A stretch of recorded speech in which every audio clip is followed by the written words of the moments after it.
This is an emergency. The world seems to be going crazy.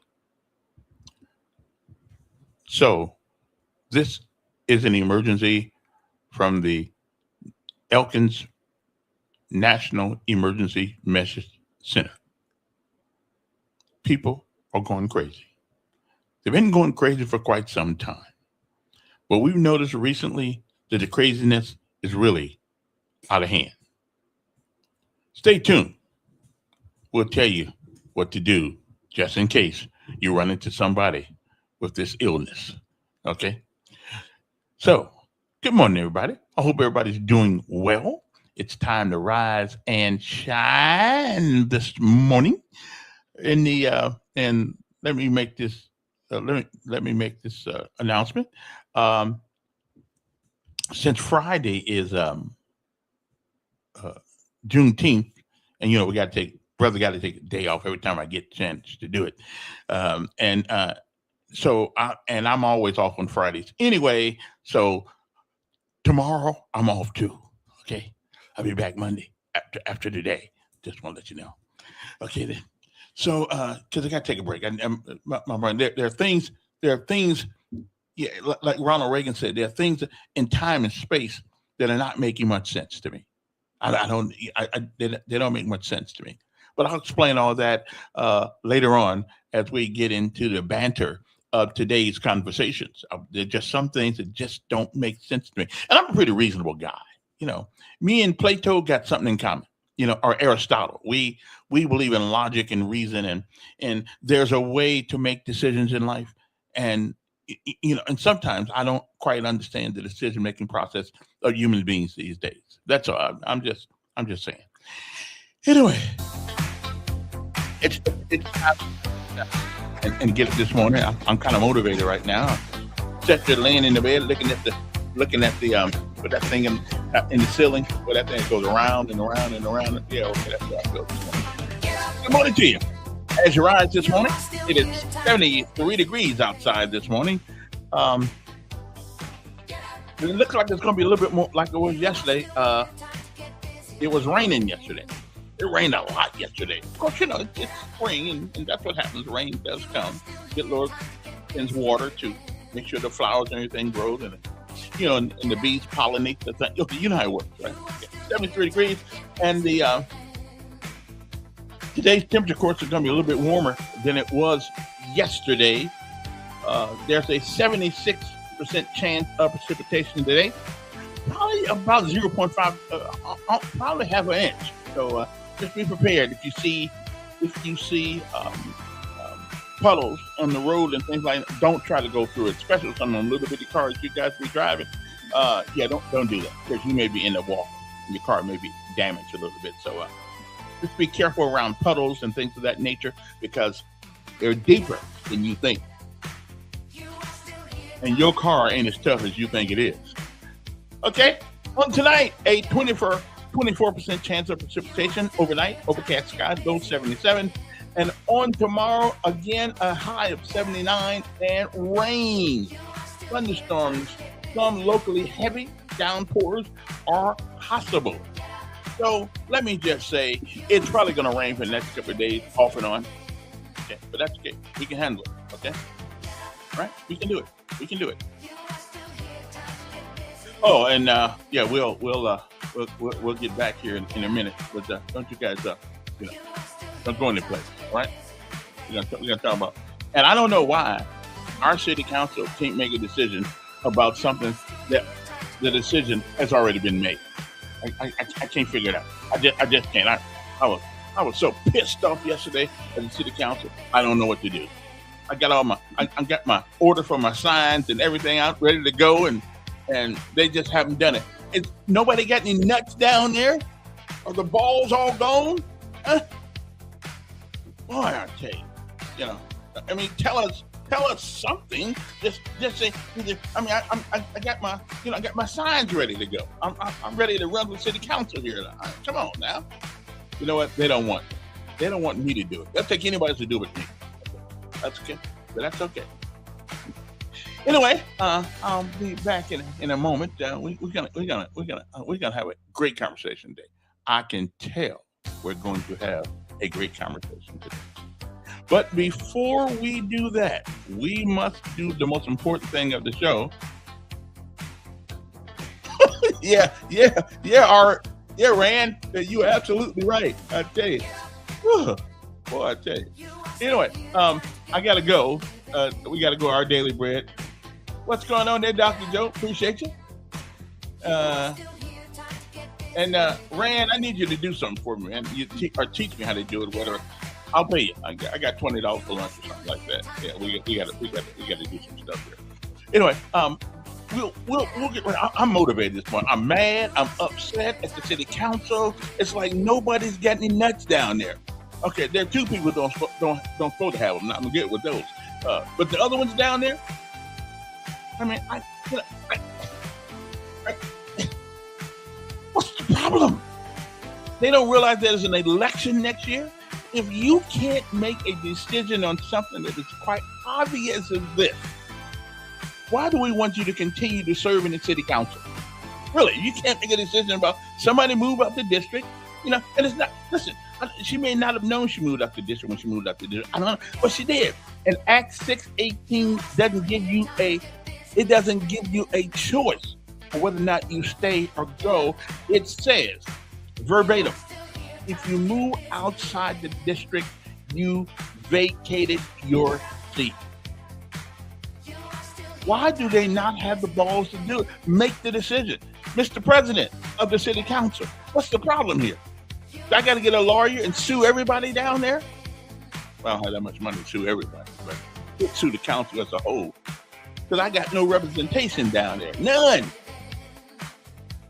Okay, calm down now. I'm good.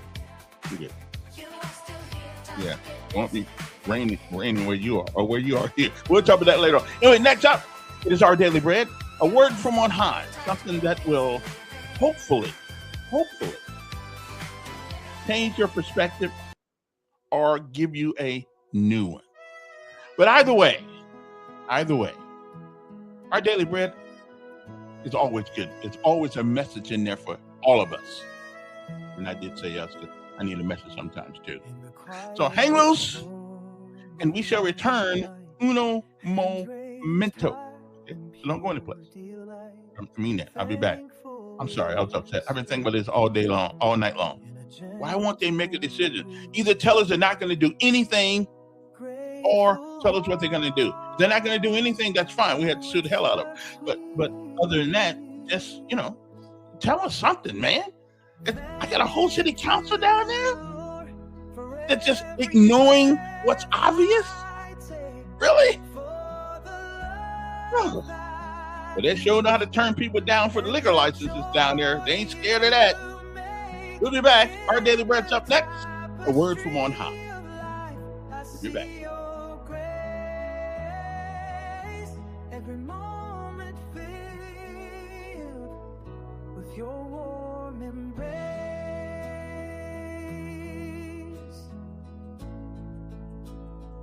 Oh, one more thing. Yeah, the mayor may have said that, but the mayor's not in charge of the city council. City council is more in charge of the mayor. So he don't get a say in this. Okay? He don't get a say in this one. It's a city council issue, not a mayor issue. And if you look at Act 618, the city council has the power. The mayor. We'll be back.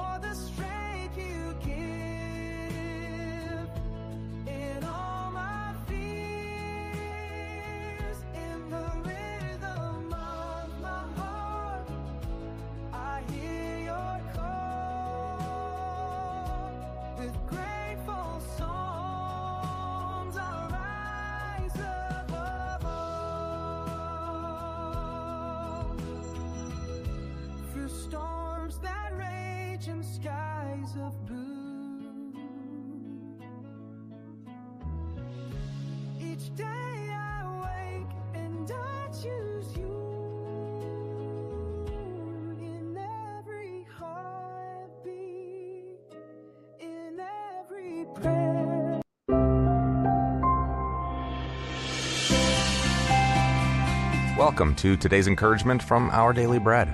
Today's reading, titled Back to the Basics, was written by Tim Gustafson. Resolutions, it seems, are made to be broken. Some folks poke fun at this reality by proposing New Year's vows that are, shall we say, attainable. Here are a few from social media. Wave to fellow motorists at stoplights. Sign up for a marathon. Don't run it. Stop procrastinating. Tomorrow. Get lost without any help from Siri. Unfriend anyone who posts their workout regimen. The concept of a fresh start can be serious business, however. The exiled people of Judah desperately needed one. Just over 2 decades into their 70-year captivity, God brought encouragement to them through the prophet Ezekiel, promising, "I will now restore the fortunes of Jacob." But the nation first needed to return to the basics, the instructions God had given to Moses 800 years earlier. This included observing a feast at the New Year. For the ancient Jewish people, that began in early spring. A major purpose of their festivals was to remind them of God's character and His expectations. In Ezekiel chapter 45, He told their leaders, "Give up your violence and oppression and do what is just and right." And He insisted on honesty. The lesson applies to us too. Our faith must be put into practice, or it's worthless. In this new year, as God provides what we need, may we live out our faith by returning to the basics. Love the Lord your God, and love your neighbor as yourself.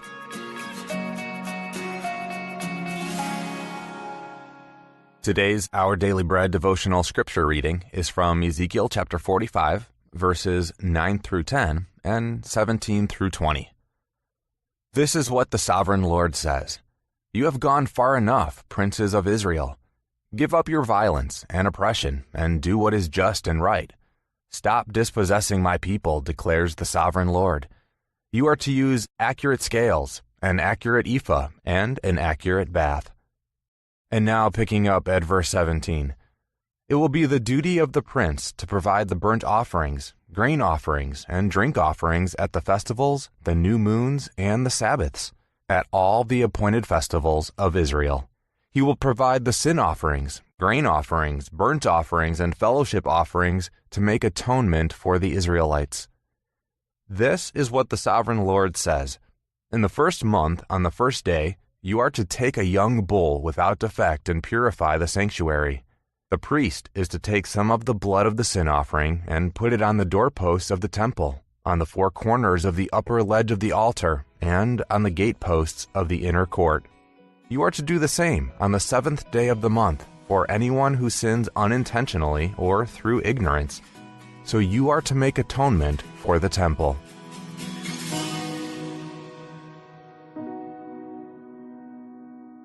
Let's pray.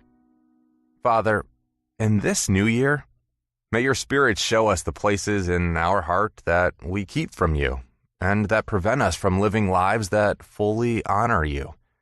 May our love for you be reflected in our love and service to others. Thank you, Lord. It's in Jesus' name we pray. Amen. Thanks for listening today. I'm Stephen, and this encouragement was provided by Our Daily Bread Ministries.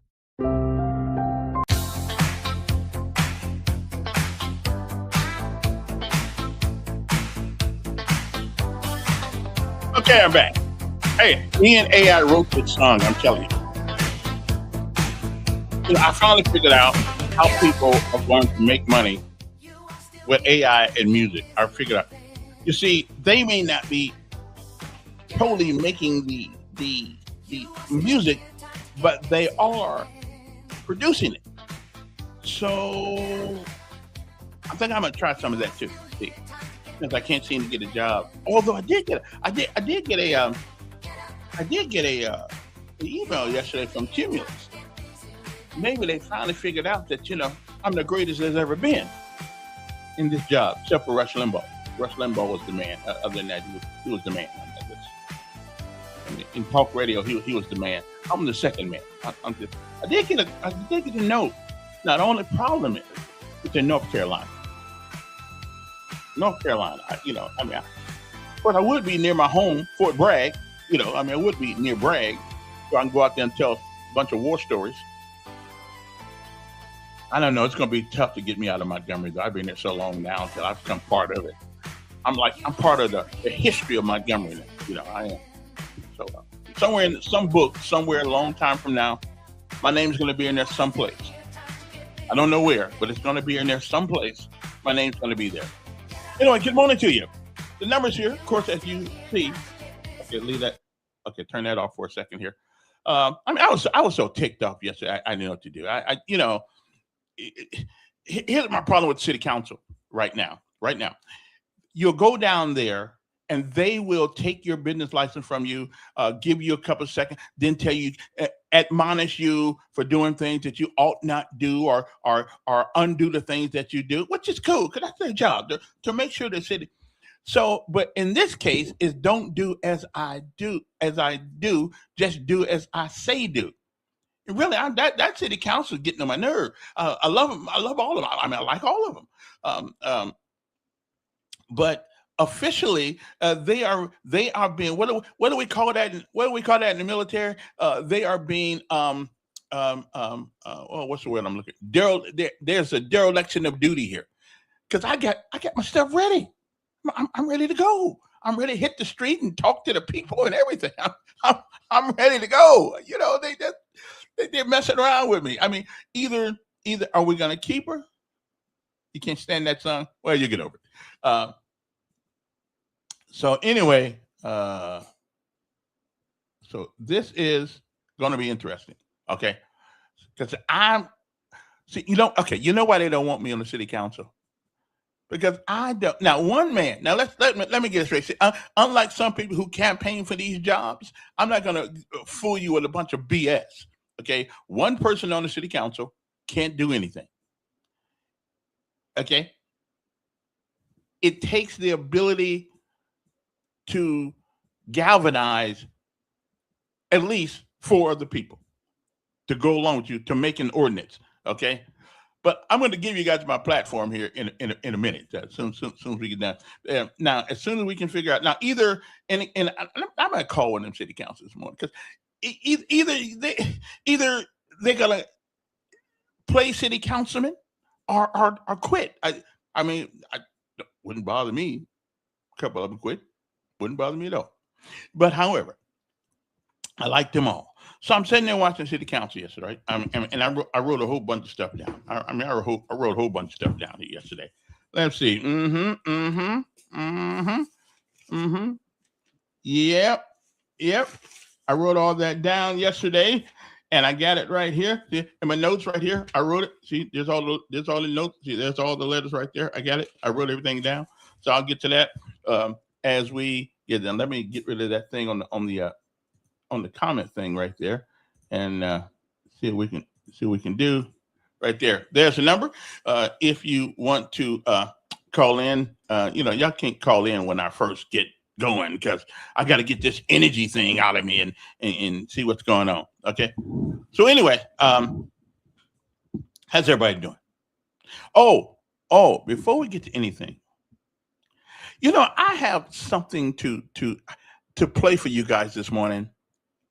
You know how I am always talking about culture, how it is changing neighborhoods, it is changing parents, it is changing the way things are being interpreted. Our culture in America is changing, not for the good. Not for the good. At least in my perspective, anyway, it's not for the good. And there's this guy yesterday was on Facebook, and I know people gonna say, well, he ain't nothing but a racist. We seem to use the word racist when we can't logically come up with an argument about things that people are complaining about. And this guy said something yesterday on Facebook yesterday. I thought it was AI, but it wasn't. I saw two young males. Well, to be honest, two young black males arguing in a parking lot. And you remember the young man who was in front of the Montgomery Police Department yesterday? I showed you with a big rifle, in front of the Montgomery Police Department, in the parking lot of the police department. And he was just dancing a jig with a rifle. Okay. And what we are trying to figure out. Well, let me show you this right quick, and then we'll get to that. And this is going to offend some people. It did not offend me because he's only saying what ought to be said by a lot of people.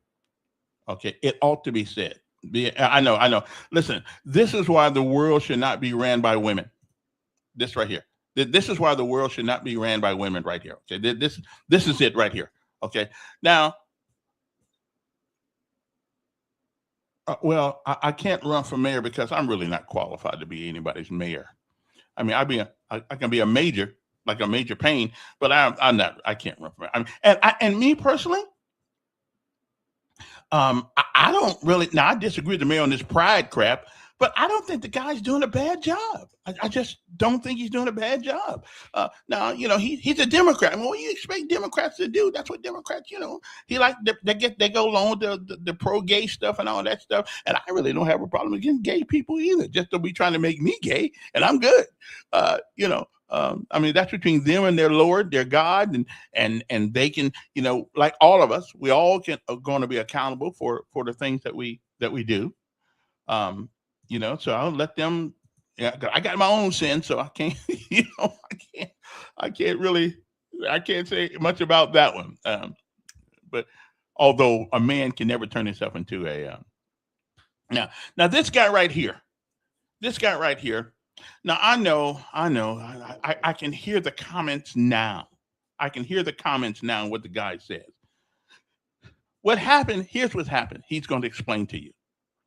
A young man saw a woman, 40-year-old woman, with a watch that he wanted. And eventually,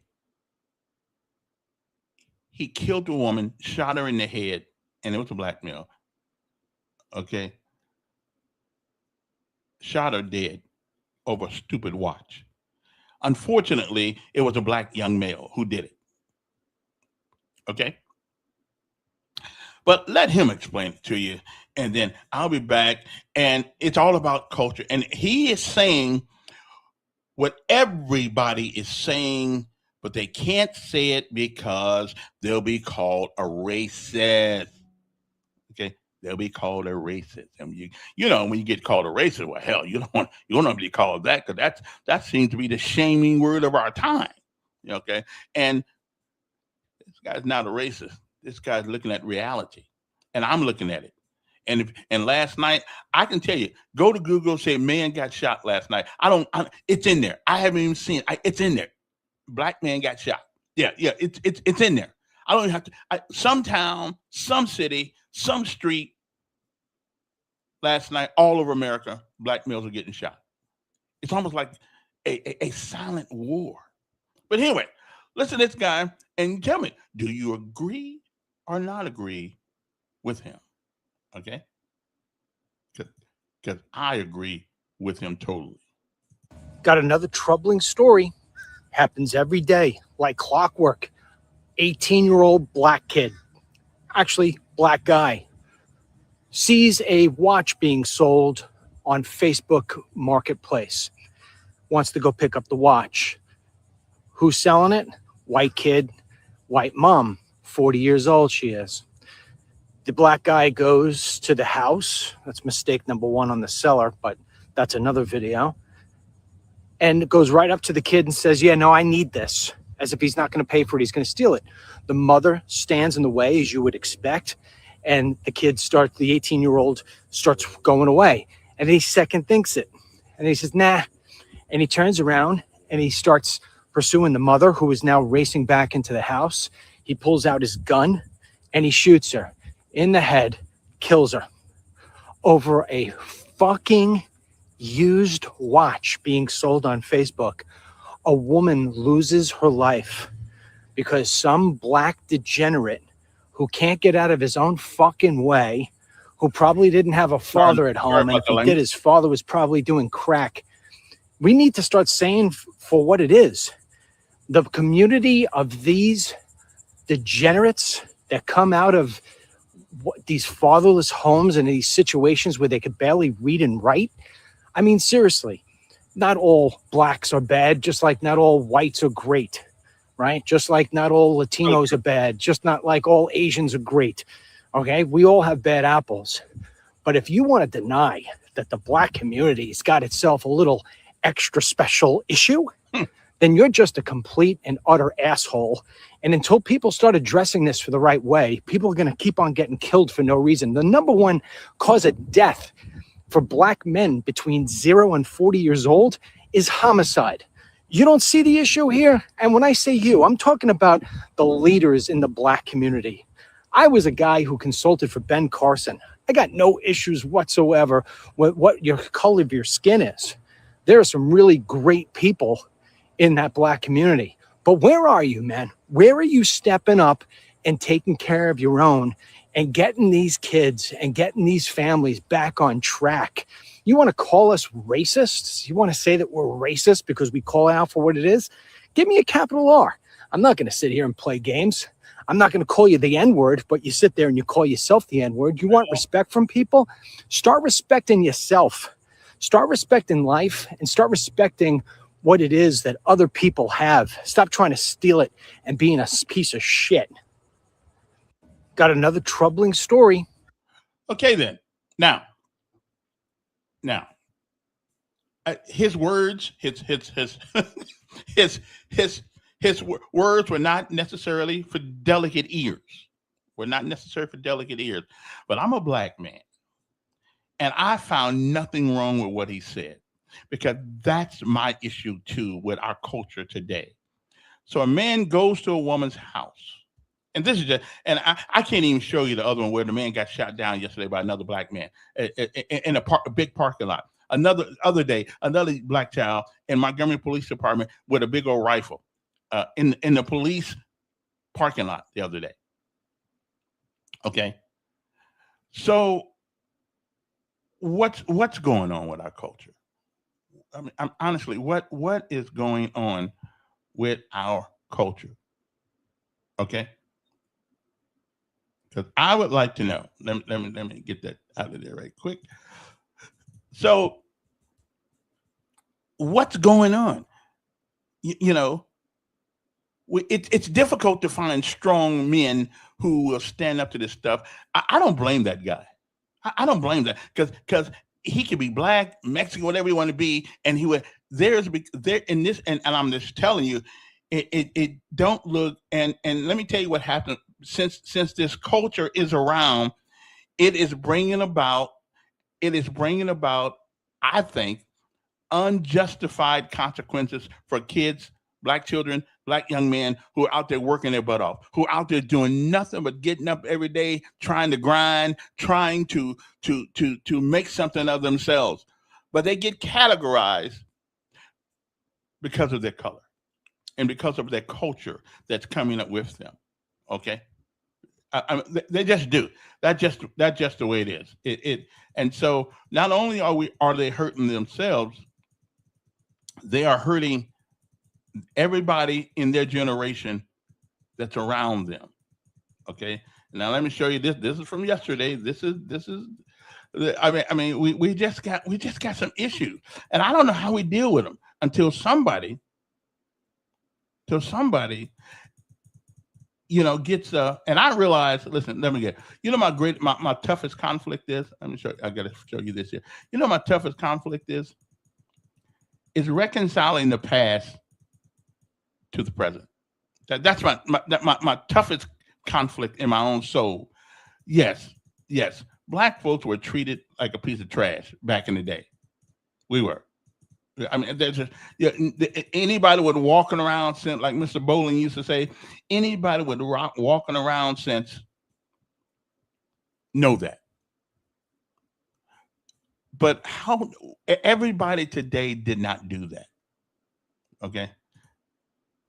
Everybody did not do that. Okay. Now, again, that just one. I got some more too, but this is the one from yesterday. Okay, this happened right here in Montgomery, Alabama. It ain't someplace else. This is right down the street. I mean, it happened. This guy right here was in Montgomery. You see right in back of him right there, Montgomery Police Department. This guy was right there. Okay. Okay, and he was. Here he is. See the gun in the parking lot of the police department. Okay, this ain't fake. This is this guy in Montgomery at the police department, outside the police department. He is lucky he's not dead. What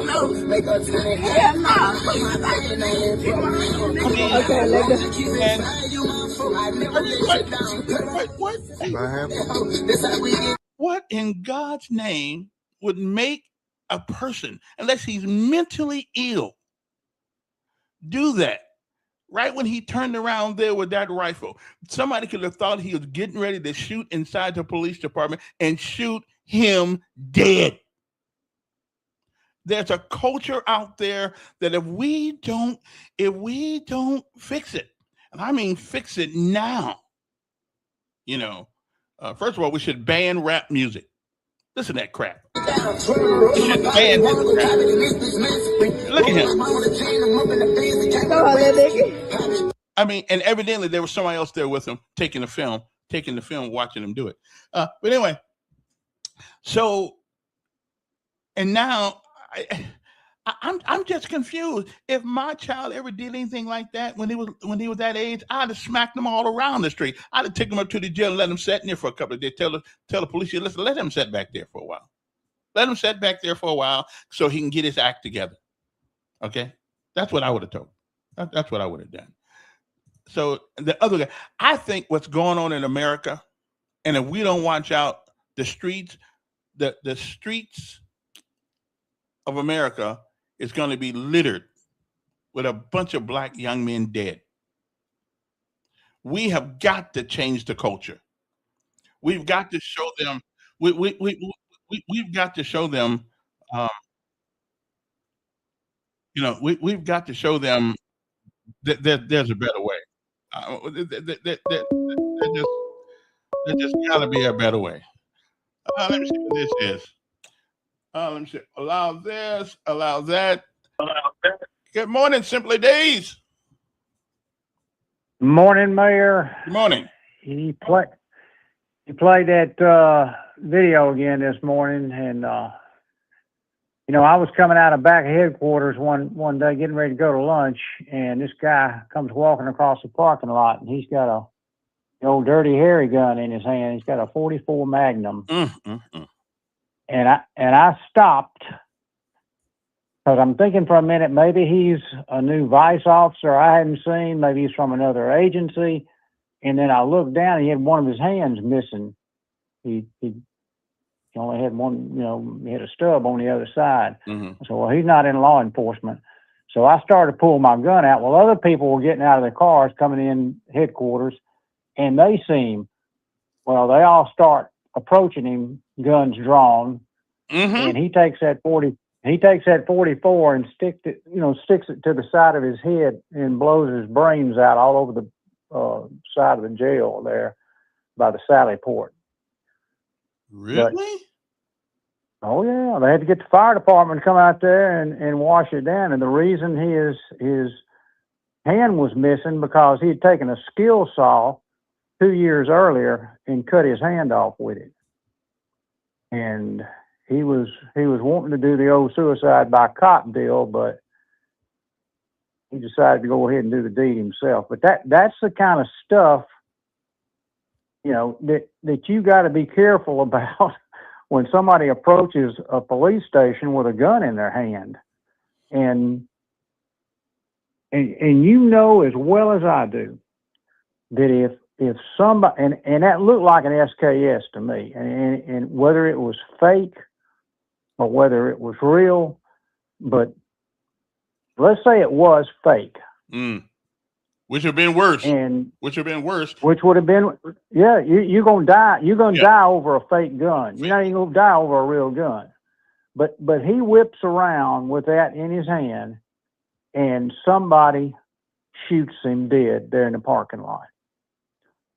Nobody cares about that video except you. Well, But all hell would break loose it would. if he got shot. Everybody from all points would be there defending his good name.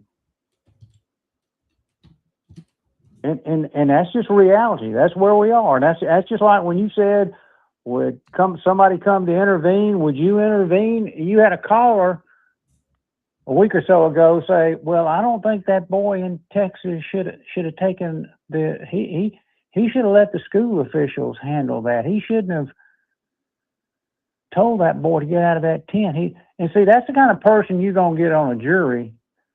And if you try to intervene, they're going to say, oh, no, you should have called 911. You should have waited for it. So, but you can play that video, Mayor, but nobody cares. Well, somebody sent it to me, so somebody cares, I guess. But well, yeah, but I mean, the majority, the masses, it's just like this voting thing, Mayor. I went and voted yesterday, and sweet little lady at the church said, "I'm so proud you got out in the rain and came to the Lord's house to vote." And I said, "Well, I'm trying to do my duty." And she said, well, we need to pray for those politicians. I said, I know. I said, I know. And listen, we need to pray for the politicians on the Montgomery City Council, too.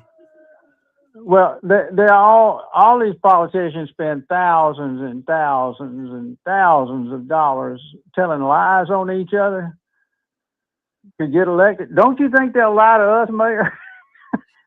Oh, yeah, they would. I just can't figure out why we can't decide whether or not somebody the law says if you move outside the district, you no longer have a seat on the city council in that district. Why the city council cannot take care of that? I mean, this is. Well, I told you I would volunteer my investigative experience, and I guarantee you, within less than 4 hours, I could give them an answer. Yeah, well, I mean, I got. But they really don't. They really don't want to touch that. And why not? I don't understand why not. I mean, they didn't do anything to her. She did it herself. She the one moved. Because that's a club. That's a club. And what did George Carlin say about the club? Yeah, we ain't in it. Hey, they had a supposed to. They said they were talking about maybe 10 or 11% turnout yesterday, and I think they said they had 9. Yeah. Let's look at the reasons why the turnout was so low. Let's go with number one: voter apathy, just not interested. People just not interested in voting. Let me go. Let me go one. Wait a minute. Before you go, let me go 1A. 1A. You have to have people who make it interesting, who don't give you the same platitudes that every politician who runs for office give us. Okay. I think it's a 50-50 deal. You got to put people up that can motivate one way or the other, like I'm going to do. You're going to motivate people one way or the other to not come out, to come out and vote if no other reason against you. But we don't. You're not going to out Trump everybody. No. I'm going to listen. I'll speak my piece, put it in plain English, and there's only one outcome. Either you agree with my philosophy, or you don't. If you don't, vote against me. But I think we keep putting these vanilla people, and that's why Trump is in office now. That's why Tuberville is in office now, because he's going to be governor of the state of Alabama, is because you may not like him. You may despise him, detest him, but you know what's on his mind. And you know what? I'd rather know where you stand, okay, then I know how to deal with you. But we put these vanilla people up for running for office And so I'm not blaming the populace. Give me somebody to vote for or vote against, not milk toast. Well, look at number 2. They weren't able to get a bottle of water with a candidate's hand, in hand and carry it into the voting place. So that might have caused low turnout. Well, And then number 3, they weren't informed about the candidates. They didn't take the time to research them, so they really didn't know who was running and what they were about. Number 4, it was raining. It was raining. And rain has an effect on some people. Yeah. And then 2 people we know that were low turnout, they got shot Monday night. Oh, Lord. Oh, yeah. Oh, yeah. So they were they were there. So they were in the hospital. They couldn't vote. Mm. So there's a whole host of reasons why people didn't go vote. But do you think the number one reason that they couldn't go vote and there was a low turnout was voter ID? Because they had anticipating having to. No. No. I don't believe that. No. There's nobody walking around the street with God-given common sense that don't have some sort of ID. Well, to go to the doctor, to get health care, to go to the you got to have an ID. You got to have an ID for everything in life today. Yeah. Hey, my friend up in North Alabama sent me and he told me to tell you, because he listens to you on the radio, on your podcast. I got him on your podcast, but he said, tell you job well done getting out the information about the school deal with the 2 principals at the school. Yeah, that don't make sense either. That don't make sense. Well, too highly paid. It's like, it's like he reminded me. Did you know at one time, Mayor, and my senior class at Lanier had over 700 people in it, and Lanier High School had 1 principal. Wow. Lee High School had a huge student body, 1 principal. Mm-hmm. Jeff Davis at one time was either the most it had the most students in the state, had 1 principal. Somehow. So now with less students, why do you need 2 principals at 1 school with 50 students on a good day? I think the problem is here, and again, it's a lack of intestinal fortitude. Evidently, they want to get rid of somebody, but they can't. So they put them someplace else so they can stay still employed. That's the only reason. That's the only logical explanation I could come up with. Why would you put 2 highly paid principals in 1 school? And that is why government is the worst business model, the most ineffective, and that's why when you hear we need money for the children, no, you don't. You need money to pay these over-bloated school systems. Yeah. Have a good day. Appreciate it. And everybody keeps talking about Lyons. Brantley Lyons got divorced, I guess, in between on his term and had to move. That's not exactly the same. But I didn't know he lived outside the district. If he did, nobody on the city council brought that up. Yes, Don. On the voting thing, it's just confusing. We've had so many races here. Like, I wouldn't vote yesterday, but I was looking to vote for, a congressional district 2, but that's not on the ballot again until August. And I don't even really know who's running for that, as far as on the Republican side. I know your man is running on the Democrat side.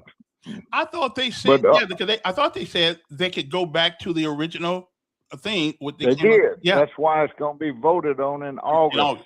Okay. But on this, where in the law does it say the council decides residence of these people? And I said they don't decide resident; they decide what the council is going to do as a whole. They're not in it. What do you mean they're not in it? See, that's the crap. They're taking authority that is not given to them in the law. It's probably going to take somebody from that district to sue. Yeah, probably me. To get her out of there. It's actually the DA. Nobody's putting pressure on the DA. The district attorney is the one I see in the law that's supposed to get rid of this woman if she don't leave on her own. Okay. I thought the city council did that because that's No, it don't say anything about it. It don't say that. The council don't sit there and decide if she's more favorable for them or not. The law says if she don't leave on her own, it's up to the district attorney to get rid of her. Yeah. Well, hey, I got a new name for the sisters. Yeah. I'm gonna call them the chameleon twins. Oh, That's a chameleon's a lizard. I think that'd be good for the chameleon twins. Hey, your buddy, the Joe Jr. mm-hmm. You remember he going off on Trump and the document thing the other day? He was doing his little thing on that. No. You know, they signed 2 special counsels to that. They signed one to Biden. And what did he say? I don't know. Tell me.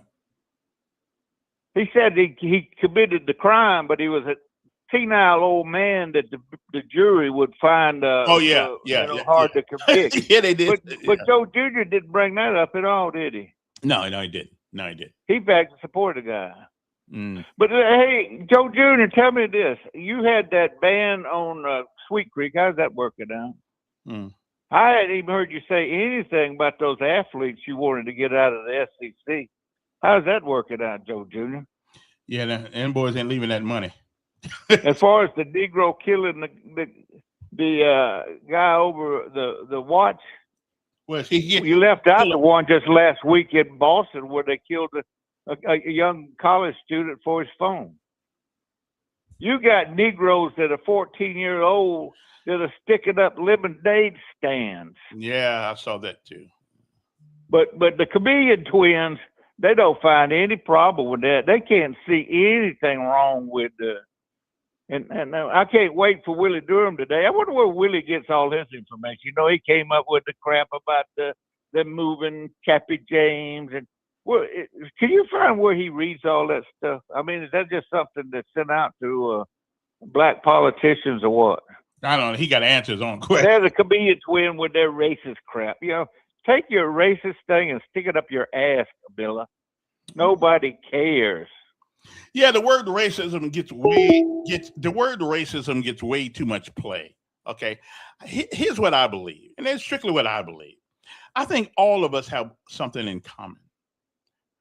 We want to be able to go home at night, whether it's day. We want to be able to go home every day, whether it is the light of day or the darkness of night, and feel safe in our surroundings.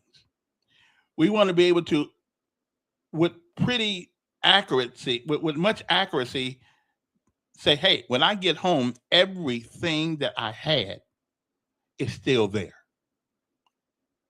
We want to do that. We want to be able to sit outside on the porch without having to be able to put a shield up because somebody may come down the street and do drive-by shootings. We don't want to hear any more about kids being killed, being shot in their house. In their house. Not doing anything bad. Just sitting there watching TV, happened in Montgomery and happened a lot of places across America, because somebody in 1 o'clock in the morning, 2 o'clock in the morning, we want to be able to just live. You know, I mean, there's enough things in life to bring you down where we don't need any extra added amenities, you know, and most of it. Now, I'm going to say at least 80% of us don't care about your color. We care about your culture. We don't care about your color. Right? Nobody cares. You know, we care about culture. We care about things that separate us. We're okay with those things that bring us together, but those things that separate us, and we are getting nauseated with this issue of color all the time, especially when there seems to be an overrepresentation of one color doing some of the things than another. I mean, it just seems to be. I could be wrong. I could be wrong, but my mother would be absolutely petrified. And my grandmother, Lord have mercy, what the things that we do, and here's what really ticks me off. The other day I read there's a place called Colfax. Colfax, what's it called? It's a place called Colfax where years ago, I think it was 1920. Let's see, where is it at right here? I'll play this for 1 second here just to show you. And this is the time. These are the things that give me worry, because we won't let the past die. We just won't let it die. And I didn't say forget it. Of course not. We didn't say forget it, but we won't let. You can't go on. I think there's a conspiracy of people who own the internet to keep it up, to keep reminding us every day of the bad things that happen. Okay, I think there's a conspiracy. Really, I think there is. And here's one of those conspiracies now. It's not a conspiracy, but it is. This broke my heart the other day. I didn't know this happened. But if you keep putting this stuff out, it's going to keep us apart forever. Because the young people do not have the mental capacity to dissect the present from the past. Okay? Take a listen. Two brothers burned in front of 3,000 people and their sisters locked in jail. Thomas and Meeks Griffin were accused of murder in 1920. Two brothers burned in front of 3,000 people and their sisters locked in jail. Thomas and Meeks Griffin were accused of murder in Texas.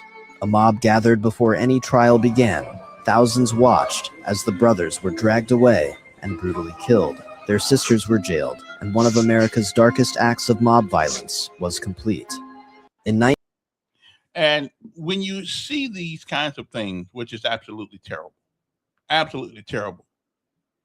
yeah, it gives you pause to think that how could human beings do that to another human being? Well, they could do that easily by not looking at them as human beings. That was 1920. If you played this in a schoolroom today for the 8th and 9th graders, 7th, 8th, 9th graders, they wouldn't understand the concept of time. They just wouldn't get it. As far as they know, that happened yesterday. And we have politicians. We have, and I dare say we have whites in America who want to keep this kind of rhetoric going. And this is why we can't seem to move on. Because think about that. Did you see all those people sitting there? The Scottsboro boys right down here in Alabama. You see, I'm not unfamiliar with some of the atrocities that have gone on with my folks. My mother being born in Alabama, but I'm being born in Mississippi. Although I take her advice. She said, "Don't hate anybody, just don't trust them." Okay, I think that's pretty good advice, and that's for everybody. So, I would agree with you, but it is not. Those are not the people that we worry about. We don't worry about people who are in their house minding their own business. We don't worry about them people. Nobody cares about them because we know what they're doing. Okay, most Black law-abiding citizens are in their house taking care of that. That's right, they are. If everyone does that, that's right, we'll be all right. We will not have people blaming the Black race for a criminal like that. Well, when the Black race is responsible for a disproportionate number, not the whole Black race, when people of color are disproportionately having issues of crime, 13% of the population and 52% of all the murders in America is done by somebody who looks like you and I. Yeah, that's a problem. That's a culture problem. That's a cultural problem. And until we, as Black folks, admit that to ourselves, not everybody else, admit that to ourselves, we got a problem. And I'm telling you, there are going to be people at some point, if this keep crap, like the guy showed you, you use Facebook and go to somebody's house and kill them dead over a watch. I mean, yesterday, I think I'll see if I can find the other one. Got yesterday, two kids complaining in a parking lot. One has a gun like this guy had in front of Montgomery Police Department and shoots another guy stone dead. Stone dead. There's a problem, and it is a cultural problem that I'm unfamiliar with. I just don't know where that came from. I just don't know. But I know it is becoming, and of course this is not everybody, but unfortunately, when you throw water against a wall, it splashes everywhere else too. Okay? We all get labeled as part of that group that are doing so many things. My child, if he's walking down the street, he'll get labeled. And I know my boys don't do this kind of junk, okay? He never did this kind of stuff. But that's mainly because dad was in, my data's incorrect. Population numbers don't match your data. Well, you know what? It depends on whose numbers you're looking at. All I know is that we are the minority in America. We are not the major minority anymore in America. We're not. And we are still overpopulating the jails because of the stupid crap we do as a people, as a group, not as an individual. We still do. I mean, this day won't leave in Montgomery without somebody getting shot. If not this day, I guarantee you by the end of the week, somebody be shot. And they'll be black.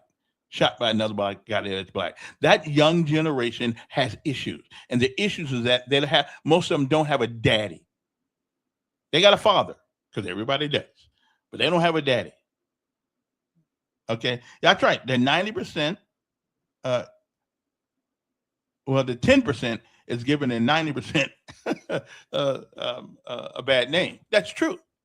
That is so true. But it's that young generation. And listen, until we get some laws in the books that say if you procreated, if you have a child and you don't take care of them, we need someone gun in jail. Absolutely all day long. Okay, let me get this. Okay, see, at least I'm remembering to let me get that phone correct. Okay, let me get that. All right, there we go. I had to get that thing done. Morning, First Sergeant. Good morning, Mayor Elkins, soon to be Councilman Elkins. Soon to be Councilman Elkins. I have a question. Yes, sir. Do you believe this administration is attempting to sanitize history? No, I don't. I don't. But let me tell you what I do believe. So let me ask you a question. If you don't believe that, then why have they ordered the removal for most things dealing with slavery? Here again, this is just my own personal opinion. I think there is a fatigue in the 21st century about what happened in the 18th, 19th, and 20th century. I think there's a fatigue that whites are experiencing because hell, I didn't do it. I didn't do none of this. But it's history. But it did happen, whether you did it or not. It's history. It did. But let me tell you something about history. The negative of history is that you never know the whole story. You only know the part of the story that somebody said, because there were a lot of white people back in those days that helped black folks too. That's indisputable, sir. Okay. Nobody's. Okay. George Washington, the first president of this country, had slaves. Sure, everybody knows that. And in Philadelphia, there was a display that talked about that. Right. He ordered the National Park Services to remove all of that information. I mean, I would have to see a executive order or something on paper, because what comes out of Washington D.C., I just don't believe. But this is a fact. It went to a federal court. The judge ordered that they go and install, put that information back up, and they had to July the 4th to do it, which was interesting, which is the 250th anniversary of this country. But I think, Kevin, that, now you say that people are fatigued. I think they Do you think that the Jews fatigued about what happened to them in the extermination? Do you think that they should try to sanitize that history, that did not happen? I think, and this is just my own personal opinion. I'm not putting it on anybody. I think Jewish people took that and got extracted power from it. We don't. We take those days and we sit around and complain and complain and complain without really doing anything culturally to change what people used to think. So you're okay with sanitizing like that did not happen? I'm not saying the people alive today were the cause of it, but do you think there's going to a generation of children will grow up and not know? Because they, critical race theory, you don't want to teach it in school. And so you want to sanitize it through so it's be incumbent upon parents to teach their children anything about what occurred, because it's not going to be anything displayed in the public. Well, I would really have to see because if it came on the newspaper, on the internet, I don't even know that is the number one defense for this administration. First, this is what they say first. First, they say he didn't say that, or they didn't do that. And then when you show that they said it, then he didn't mean it. Then if you show that he didn't mean, he made a mistake. It's always a defense. Because I have never seen a president of the United States lied on as much as they lie on this guy. Absolute lies on him. And I don't like Trump that much anymore. But again, let's be fair and equitable about our conversation about it. So I'm just going to ask, so you don't believe there's an attempt to sanitize history? I don't think there is the way you're putting it. No, I don't. I think what we are seeing is fatigue. Blaming us today for what happened yesterday. So, okay, my closing question is going to be this. If I can document that the White House ordered in Philadelphia for them to remove the slavery display, and then a federal judge ordered them, the National Park Service, have to go back and put those monuments and those displays back up, then what would you say if that was true? If it's true, of course I would be somewhat concerned about that, because that is part of our history. Absolutely. But again, I got to make sure that the court case is real. Okay. All right. Thank you, sir. All right.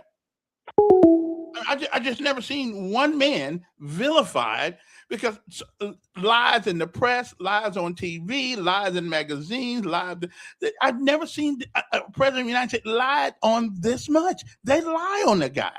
He ain't my favorite turd anymore, But again, let's get him. If they took the microscope up Biden's butt like they do his, I think we would find a whole lot more than we want to. Yeah, Don. There goes Willie again.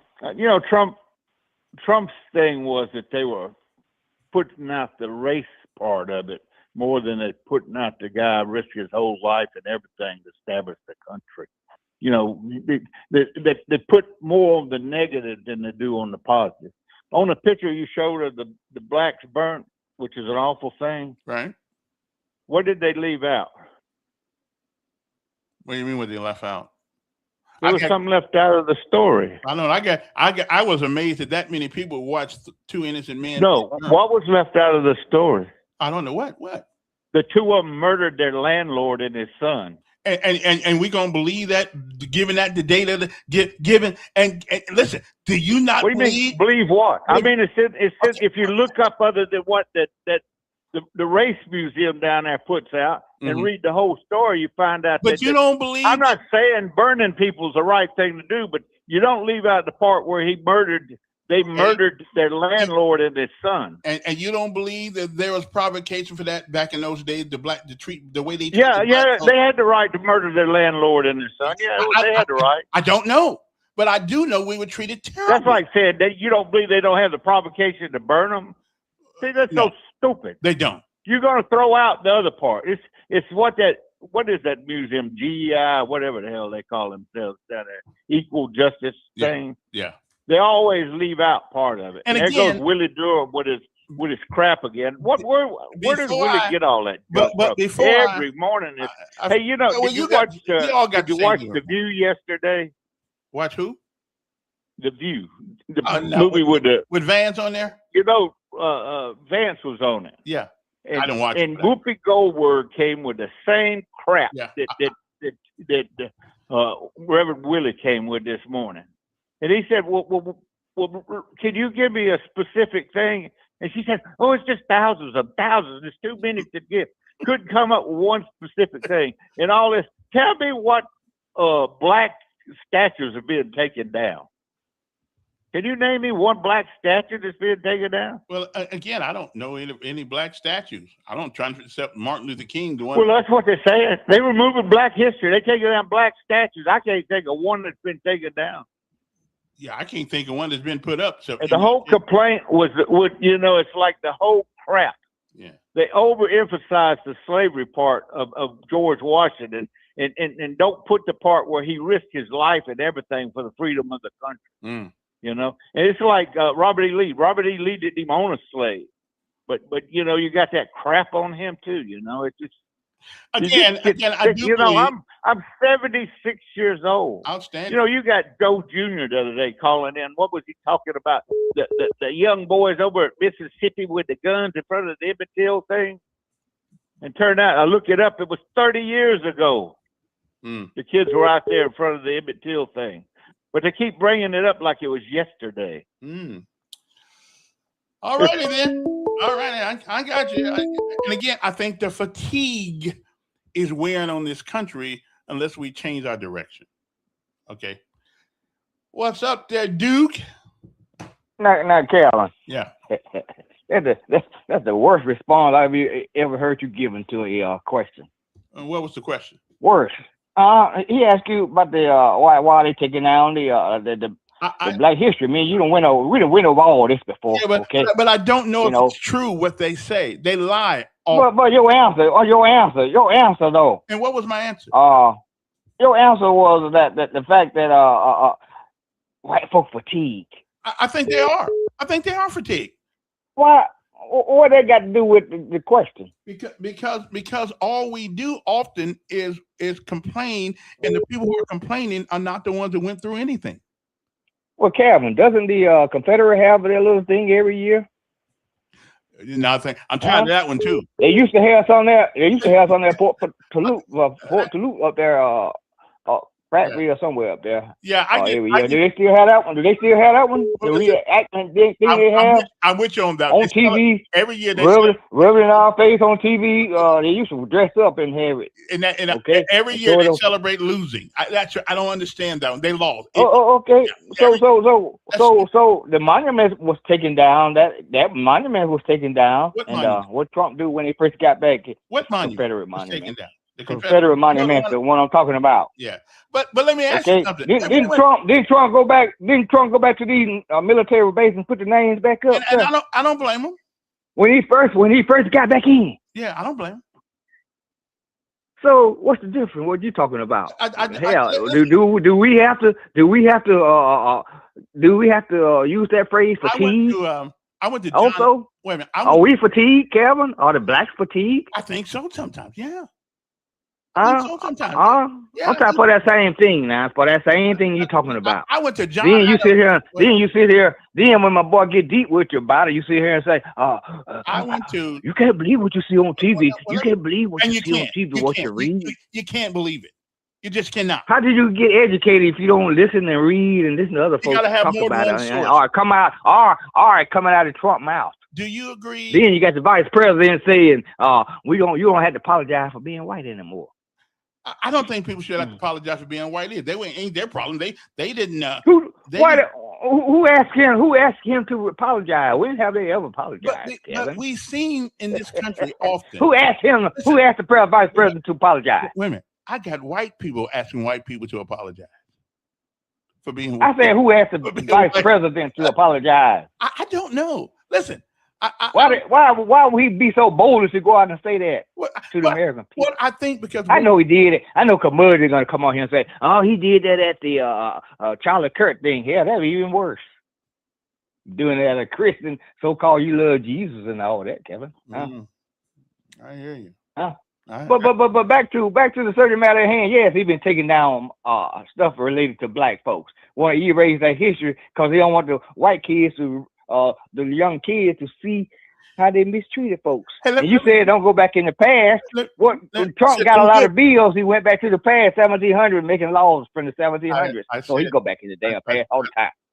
I believe. Go ahead. And again, it's just me. Go ahead. I believe there's a conflict. There's a conflict, even within my own self as a black man in America, having gone through a couple of racial things sometimes in my life. I can't say that my life has been a perfect nobody else. I put up with some crap too. But so in other words, Calvin. Wait a minute, I'm doing what my mother told me to do. She said, "Do not hate anybody, just don't trust them." And I've lived by that. Right. Because all white folks are not bad, all black folks are not good. But Calvin, believe it or not, believe it or not, I can't name one white person, even the ones that racist and all that. I can't name one white person that I hate. I can't either. But I can't name it. I tell Joey and Scott on his show all the time. We talk about race. Someone accuse me of. But here's the problem. Oh, we talk about race. But hell, we talk about it. They talk about it. I can talk about it. I'm in the 8th grade, and today's subject is Black history. And the first thing to come up on the screen is how nasty white folks were to black people. What kind of mentality? Where are they lying? Are they lying about it? No, they're not. No, they're not. And I'm good with that. Okay, is it true? Can my mind as a 13, 14-year-old, am I mentally mature enough to understand that is what happened then? It's not going on now. It's still history, Kevin. We didn't say got to happen. Now we hope it. Okay, some of the wars we had, the 9/11 or whatever, the 9/11 in Washington up there, and the other stuff that that didn't happen. New York, I meant to say, get it right, at the Twin Towers up there. Okay, that happened. Sure, that's part of history. Sure. People celebrate that every year, don't they? But we don't celebrate it. 9/11. They talk. They talk about it. Remembrance. Right. We remember. Yeah. We commemorate. Okay. Yeah. So that happened, Calvin. Yes, it did. It's part of history. And we fought because of that, and we lost a lot of people on the battlefields of this world because of it. Black, white, Indians, Mexican. We lost everybody. Jewish people, Christian people, we've lost people who were the same mind. Troy State went a long ways in the baseball this year. They beat 2 SEC teams. They beat Florida and they beat Ole Miss. Yeah. That's history for Florida baseball team. They're gonna remember that one, Kevin. Well, they can tell the young kids you can do that if you want to. Sure. Once you play hard and everything, because Detroit, we can beat the SEC team. That's history. Letting the kids know, letting the young kids know. Let me ask you a question. Let me ask you a question. What? You do realize that black folks were not the only people treated bad in America by white folks. That wasn't his question though. He gonna let every race. But why is my boy let every race speak for itself? Every race speak for itself. It seems. So you say culture, everything culture. Our culture right now in America is worse than anybody. So when let's go back to that. I heard you keep talking about culture. So culture, in the 70s and 80s. Oh, there you're going back to the 70s. I'm going back to 70s, 80s, and 90s. Mm-hmm. Was we culturally going out there doing the stuff these kids doing nowadays? Did you do some of that stuff? Did you walk around? Did you ever see your friends with damn guns in their pocket at school? Did you ever see your kids with their guns in their car? So when you riding, when y'all went to the nightclub, when you and your brother went to the nightclub, did somebody in the damn car have a gun? No. No, they had knives though. They had knives. So what I'm saying, we didn't do all this killing every week. We didn't. So we didn't do that. So it got damn to do our culture. Wait. Okay, you know because black been black a long time. Black been black a long time. Let me say that. Do you know the phenomenon that has happened since the 90s. And what has happened is that a lot of men are, You said walking- culture. That's part of the culture. I want you to explain the culture that all of a sudden blacks started to Yeah, let from me tell the 60s, If from the you'll shut 60s up for to a second, damn it, let the me finish. 90s Not that blacks changed that much Okay. And then in the 90s, culture. in the 90s, the late 80s and the 90s, it became fashionable to use the word "my baby mama" and make babies everywhere and walk off and leave them. It became fashionable. Let's call culture what it is. When you got the hood mentality and you put it in the music and you sprinkle it all over the world for the white kids and the black kids all to get it, you're gonna see the white kids sagging like the black kids. Okay, and you go around, go to any of these private schools right now, Kevin. What You're gonna hear the rap music bumping, and you're gonna see the white kids with their pants hanging off their ass. I And you don't see the girls with all different colors in their hair and all of that at these private schools. I don't have a problem with the white hair kids. thing. I don't have a problem. What about that culture? Have they adopted our culture or something like that? Since everything culture. I don't know. No, they haven't. Listen, as long as they haven't adopted the culture of killing each other every night, I'm good. Well, culture is culture. You always throwing the word of culture. Let's get more detail about what you mean about your culture. Because in the 80s, we didn't walk around shooting folks. Say something, in man. the 70s, you didn't walk around shooting folks in the 70s, did you? Let me say something. There are things that generations will do because it's part of the whole. It's part of growing up. Okay. Anyway, appreciate it. Yeah, okay. There are things that teenagers for generations have done when they're growing up, and it's called adolescence. There's certain cultural things that are just going to be that way. Hey, Kev. Yeah. How you doing, bro? I'm doing pretty good. I want to touch on something that you said. Mm-hmm. I think where we went wrong, and you and Duke were just talking about it. If you look at it, the culture shifted through the music, which started in the 90s,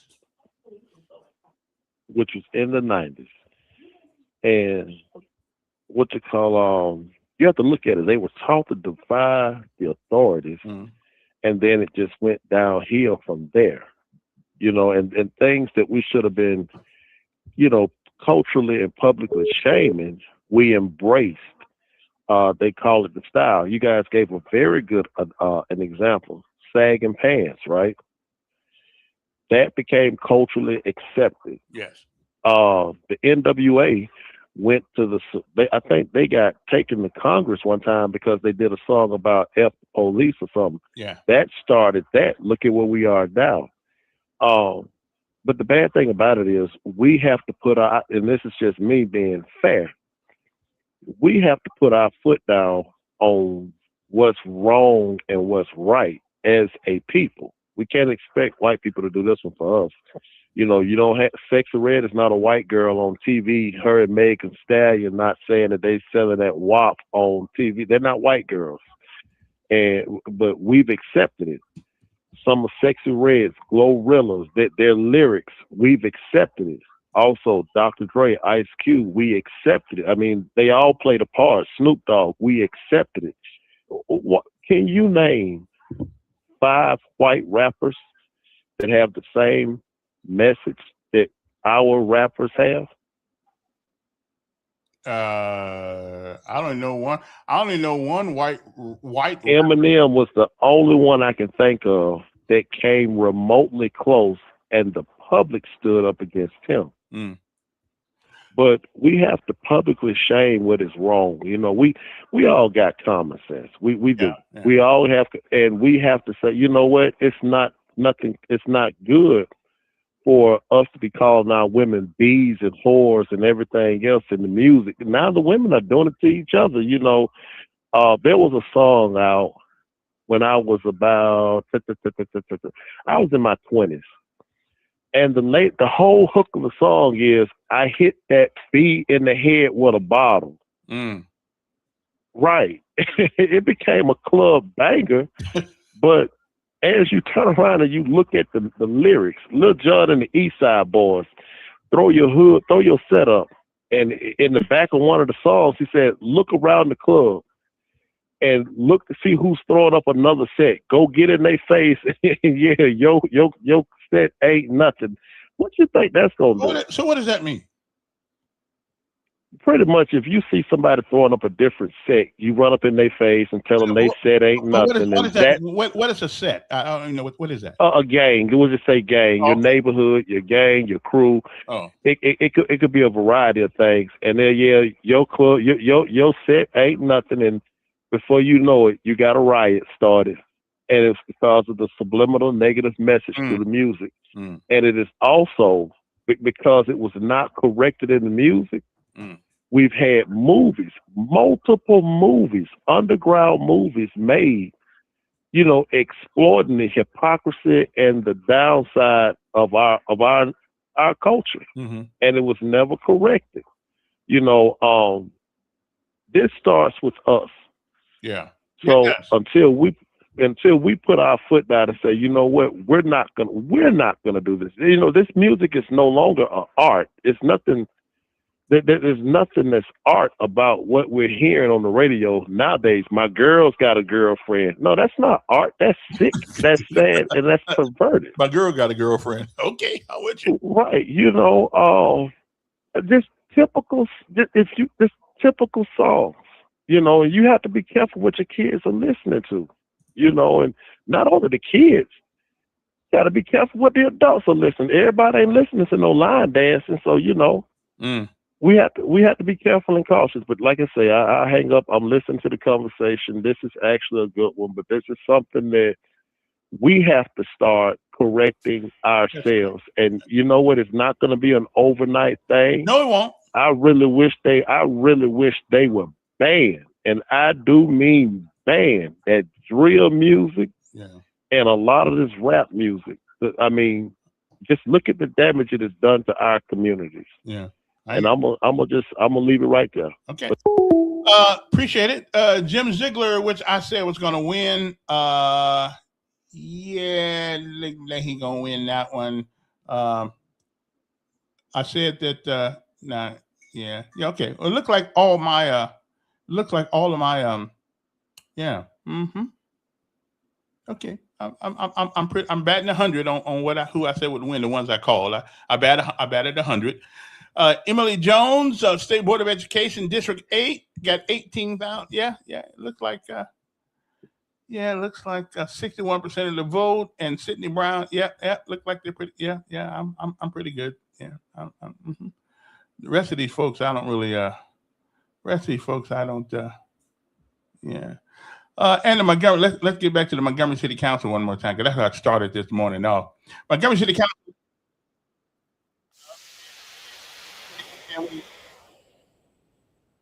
Can we turn that?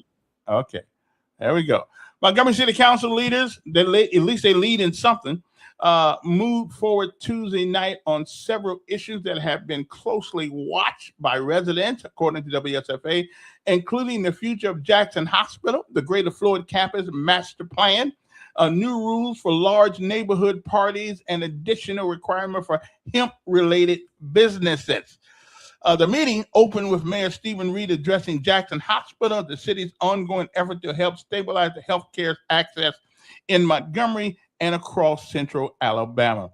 Reed said Jackson Hospital plays a critical role in the region, which they do, not only as an emergency care provider, but also as a safety net for patients across multiple counties. He said the hospital future is connected to a broader issue than facing Montgomery, including quality of life, economic development, military families, although we do have our own, we got the VA and we got the hospital out on base, veterans, and the city's ability to attract and keep new jobs. According to Reed, $15 million of the commitment has already been paid, and then 2 weeks ago, they're talking about it's imminent that they're going to close. Then why did they take that $15 million from them? I'm just saying, why did they do that? District 7 Councilman Andrew Samansky called Tuesday night approval of a major step forward. He said, but they can't make a decision on whether or not District 3 is been vacated or not. Because that's an easy. See, that's too easy. That's too easy. But we cannot. Right now, I have no representation on the city council. I live in District 3. Nobody's in the chair. Okay, nobody's in the chair. Okay, so I'm just trying to figure out, when are they actually going to do something about this? Okay, I mean, do they not have the gonads to do it? I'm just confused. I'm just confused, and I don't see none of them calling me right now, telling me what they're gonna do. So I guess we'll just have to figure it out as we go. But I got my sign already. Okay, I gotta let y'all see this. I got my sign ready to go for my new desk down at City Hall. Okay, I got it ready. I'm good to go. I got it ready. I had it designed yesterday, so I'm ready to roll. Okay, I'm ready to get in there and start my new job. Okay, as city councilor. Okay, of District 3. I really am. Okay, now let me see here now. Okay, let me see. See. Okay, where are we here? Just make sure we. Let me make sure everybody.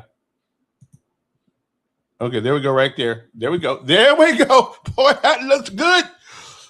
Okay, now let me show you. Let me just show you. I'm prepared for the job. Okay, I am prepared for the job. Okay, I really am. Okay, see right there? Right there. That's me right there. Okay, Councilman Elkins. See, I want let it go forth that Elk Dog is ready to take the mantle of leadership in District 3. Okay, let it be said. I got my signs already. Okay, I'm just saying, y'all might want to take a look at that. Okay, you might want to look. That looks good. Doesn't that look good? Man, I never seen my name in a big like that. Okay, I'm just saying. So y'all just make sure that you now, as soon as our city council gets some balls and do what they need to do, then that's going to be on my desk down at City Hall. Do we get desks in City Hall? Does anybody know? Do we have a office in the City Hall, a common office or anything down there? Because I got to put this someplace. I got to put this someplace. Okay, I'm just saying this. So if anybody knows that down there, let me know. And I got to go. I'm going to go down there today and pick up my room, my office down there. Yeah, that's what I'm gonna do. Yeah. So and put my sign up on the thing. Yeah, I'm just believing that I'm gonna win the race. Okay, I'm believing that. Now it may not happen, but I'm believing that. Okay, so I'm just saying, council. Don't that look good? I'm trying to tell you, boy, that looks good. But anyway, okay, well, we're gonna leave that alone. You be familiar. What is that? You need to. You should be familiar with no representation when you lived in District 2. I didn't know that Brantley. Because I used to have on the show sometimes. I didn't know that Brantley even lived because nobody said anything about it. There was no public display. And in this case, 1819 News, and there was no mention of it in Montgomery until 1819 News came down to Montgomery and fished out the information. I didn't know that he didn't live in District 2. Nobody said anything. And that's the problem with our local people sometimes. You know, we're so busy trying to protect each other that we're not looking out for each other. Okay. And I'm just saying, you know, but you got to admit that looks good, don't it? I mean, that looks good, right? Councilman, I mean, that really looks good. Y'all just got to, that does look good. I tell you, that looks really good. I think we ought to have an Elkins Day in Montgomery. Okay, I think we should. Okay. But anyway, so much for that. I just want to show you that I got it ready. I'm ready to take the mantle the minute they tell me that District 3 is available for representation. So I'm waiting on them for that. Okay, and don't forget, I won't be back until next Monday. I'm taking the holiday off and taking a couple days off to rest and relaxation. Yeah, I'm going to Prattville. Anyway, but it's all good. Okay, just remember that sign right there, Councilman Elkins. Okay, that's how you spell my last name. For those folks who want to know. Okay, then. Okay, I'm just gonna let that go. Okay, so let me see now. What else is going on over there? Was an ASU band playing one of those vulgar songs a few years ago? They did. They did. I don't quite understand. Again, that's that generation. The 90s, when things began to go downhill culturally for some of our young people. Yeah. Anyway, moving right on to other things. There are other things to talk about. The other day, I've been protesting about these high speed chases. There was another one. I believe it was on Von Road the other day. Okay, somebody could have died, and unless our legislatures get their act together, somebody is going to die. I know of one person already that died from a high speed chase with the police, and that was the pastor. Was it a pastor of First Baptist Church on Ripley? He was the chaplain for the police department. He died because he got hit. Somebody trying to get away from the police. High speed chase. Okay, we got to stop this now. And don't listen, Montgomery Police Department, the mayor. Don't come to us looking stupid when it happens, because and the state patrol, it is going to happen. I can understand maybe down the freeway on a one way ride, but even that's too fast. The car can slip. It can go across the other lane. You can cross the other line, the medium, and all kinds of things. You can get people killed chasing people. Okay, you got radios, you got helicopters, you got all kinds of things. Oh, hey, try this. Don't chase at all. Just get behind him at a regular speed. He won't know you're there.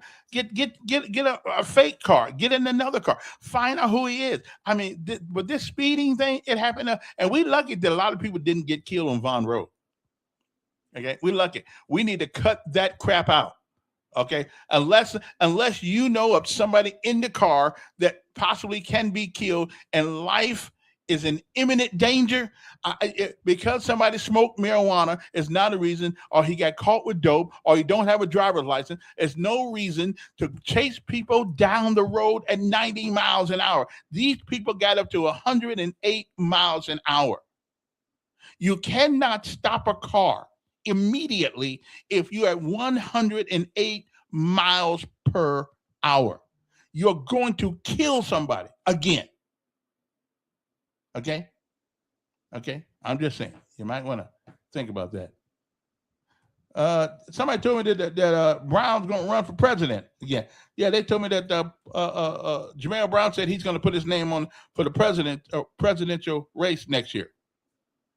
Okay, ain't no problem with that. Was it Pastor? Is that who that was?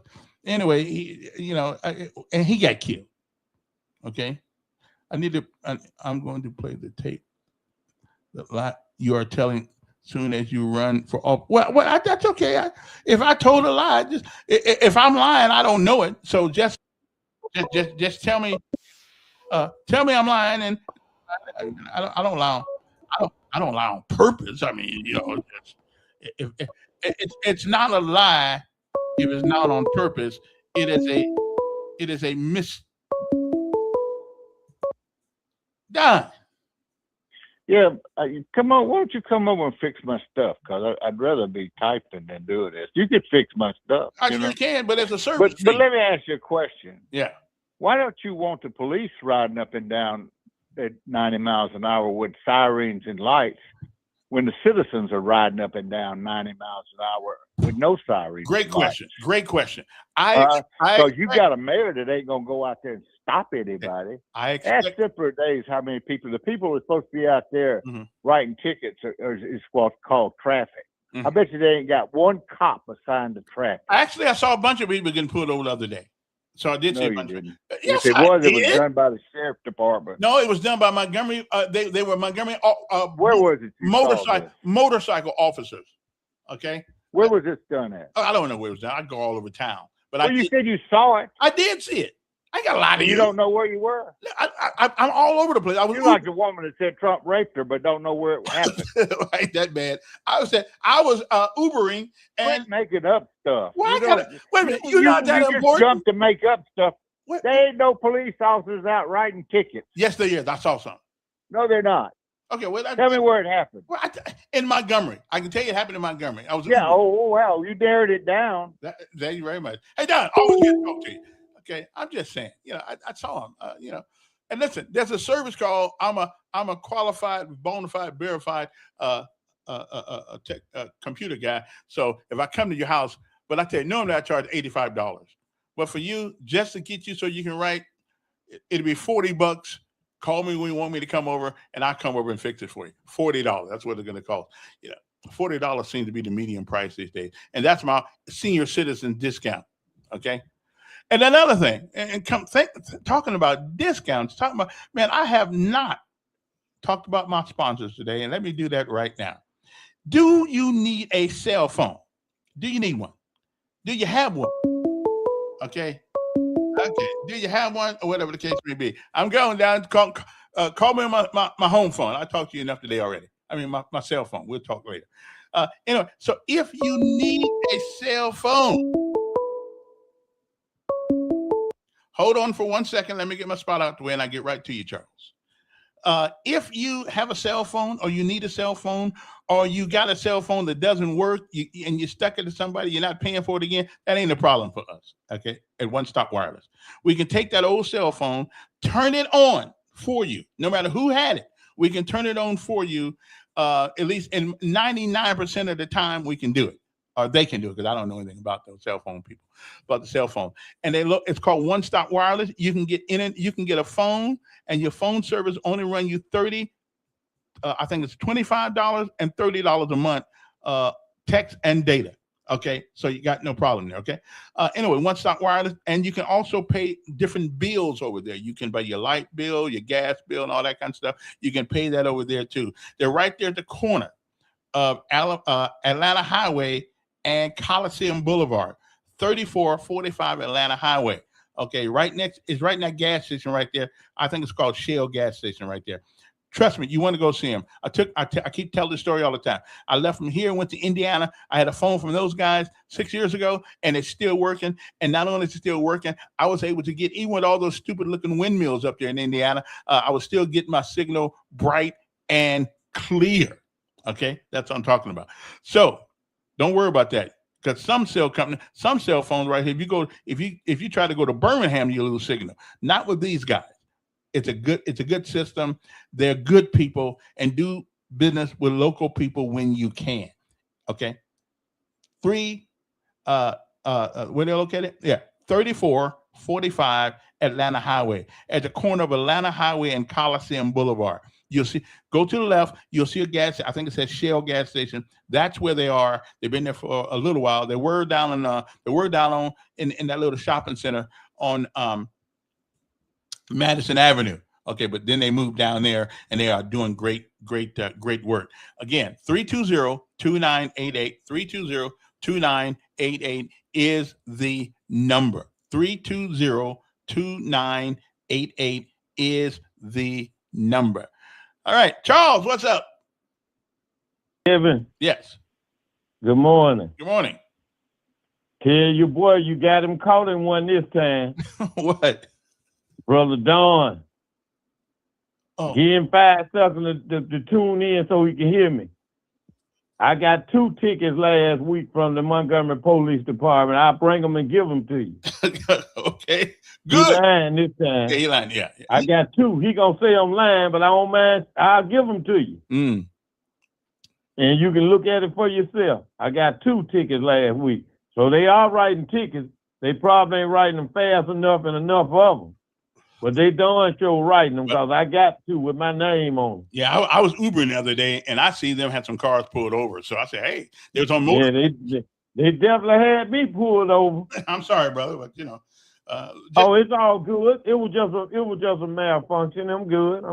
Okay. All right. Yeah. All right. Yeah. It ain't gonna cost me nothing. I'm an old soldier. Yeah, I understand. All right. Hey, appreciate it. All right. So, Don, like I was telling you, they are writing tickets. Okay. I mean, it's kind of like Trump thing. If a guy does something wrong, let's call it for it. But let's not make up crap. Okay. Like me. When I started running for this seat, people going to lie on me like I don't want to, but I don't care. I'm used to getting lied on, so ain't no big deal. Okay. I'm only letting you on because he just said he got to call in, but I need your help real bad. Can you set me up a GoFundMe account so I can get this $40? I know the Chameleon twins would donate. I can't set you up a GoFundMe. That's between you and them. Come on, you can set me up a GoFundMe because I need a helping hand to get this $40. I know you do, brother. Well, Somebody see, out there that look there, wants look to there. complain about me calling should help out. Yeah, well, you need So, to sell that. You're the one screwed up. What happened when you screw up? You're supposed to correct what you did. That's what Democrats do too. I'm one of y'all to do. Hey, will you ask whoever Charles is what the tickets were for? Why does he keep committing the same crime? Well, he said, I'd like to know what he did. well, I mean, but obviously he got a ticket. You said I was riding around with no tags. Okay, all right. Pretty. You think black folks all ride around with no tags? I think Don just doesn't like black people. We did something to him a long time ago. I don't know what it is. All right, man. Now let somebody else talk sometime. We can have a conversation here. I ain't want you to talk. I knew what you were going to say anyway. That's the reason I just talked over you. Yeah. Because I knew you was going to protect Trump and say, y'all hurt his feelings. He should hurt y'all feelings back if he want to. Yeah, I agree with that. I agree with that. But Curmudgeon, why he want $40? Because he wants me to come to his house and fix his computer thing. Oh, I thought he was going to take another vacation and not call back to your damn show while he's on vacation. That's what I thought. I was going to chip in on that one. I was going to chip in on that one. If he's going to take a vacation in his RV and park it on the beach side and whatever, and gonna call back to talk to you. If he need $40 for that, I may pay the whole thing myself. Okay, well, and not eat for a week, you know. Okay, I understand. So, but Calvin, though, what you wanted to say though, you cut me off though. What was your response to the fact that in the 80s and the 90s and part of the 2000s, we didn't have the problem with the so-called cultural stuff? You wanted to well, I agree. The culture started in the 90s. The 90s, baby, the crack epidemic and all that stuff. It all started then. How do we get out of it? I don't have a clue. But it started. But what pissed me off every other day, though, Kevin? I tried to listen to Killer Dylan them station, right? Mm-hmm. But they got these women on there. They got one woman saying, making love costs money. If you got some, you can get some of me, she say. Yeah. So here's my question. I asked a bunch of women one day, they was arguing with me in the mall one time. I was doing a little job in the mall. Mm-hmm. They said men supposed to spend money on women, blah, blah, blah, blah, blah. Yeah. So I asked them what's the difference in these songs they got out. These women telling these men, and I gotta tell you, he need to pay her bills, right? The blues. If I got a prostitute, the blues are just. But Calvin, yeah, those ain't blues anymore. These women demanding men to pay their bills and get their hair done and fake eyelashes and all this bull crap and a fake butt. Some of them got fake asses. I mean, back fake there. booty. Why you buy fake booty? Why would somebody do that? They can get it's a spongy looking thing they can put on and make them like they when you walk past them they say, "Ooh, she's fine." She might be a man though. Yeah, she might be a man. Yeah, absolutely. But the thing is, here's the question I ask these women. I want you to ask these women on the show the same thing. What's the difference in a prostitute and these women begging? Not much. Let me get this right quick. I don't have much time. Yo, Kevin, it's Andre calling back. Yeah. Tell your boy, first of all, he lied and said that they wasn't writing tickets. Right. I said, I got a ticket. Yeah. If he would listen and stop talking so much, I already said what the tickets was for. They was for equipment malfunction.